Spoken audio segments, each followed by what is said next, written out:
And the house hacking for me really came from like watching what clients were doing. And I was really fortunate to be able to see Interesting.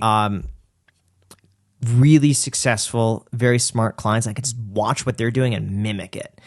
And I was a real estate agent at that time to be able to help them out with this. And sometimes in showing it, I'd ask questions. So there's one investor I remember was buying a lot of properties in South LA in 2010. And I'd ask Great him, like, time. Yeah. And he was buying these properties that were under 250 grand. Now they're all probably worth 750, Probably, minimum 750. Probably a lot of those are now $1 million properties. He's buying for 250. And so he would have me go and like get the lockbox for him, open up, I'd meet him anywhere, and I'd just ask him, why this area? Oh, because you could do this and this and this. And I think his thing at the time was Section 8 rentals. Sure. So he just explained the whole process to me. And we're doing this as like going through the thing. And then I would offer, because he's going to fix it up. I'm like, hey, do you mind if I could be here while the contractors are here? Can I talk to? He's like, I don't care. So I'd go by and I'd learn and see what they're doing. And I just ask him, like, how do you fix this place up? He's like, oh, we're going to do this, this, and this, and this. And I'm like, how do you pick those tiles? Oh, it's because, these the tiles are going to be lasting a lot longer than if we did like hardwood floors. Sure.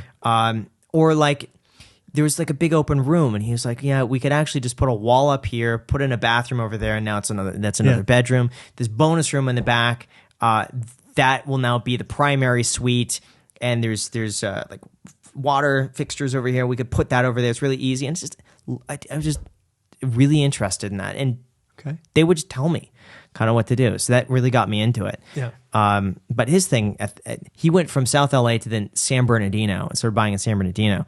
And that kind of caught on for me when I was doing the numbers. I was like, wow. Yeah, because back then, every property made 14%.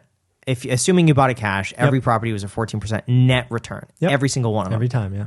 And we would sometimes find properties up to like 20%. I'm like, wait a second, it pays for itself in 5 years. It's insane. Yeah. So that's how he kind of like scoured in, and his criteria was my criteria. He was like, he wants newer than 1978, minimum 3 bedrooms, minimum 2 bathrooms, minimum lot size, I think of like 15,000 square feet. He had some like basic parameters that if he was buying the more expensive ones, I would say, oh yeah, I'll buy the least expensive ones. And so I just learned so much just from watching what the clients were doing. Wow. Yeah, and I had just assumed too they must be way smarter than I am because they're the ones putting all their money where their mouth is. They're putting money down. They got to be smart. So there must be something to this. Yeah. Well, I would call that a buy box. You got to know what you're looking at, and a buy box is permission to look and also ignore. Yeah. Because a lot of people get distracted with lots of things.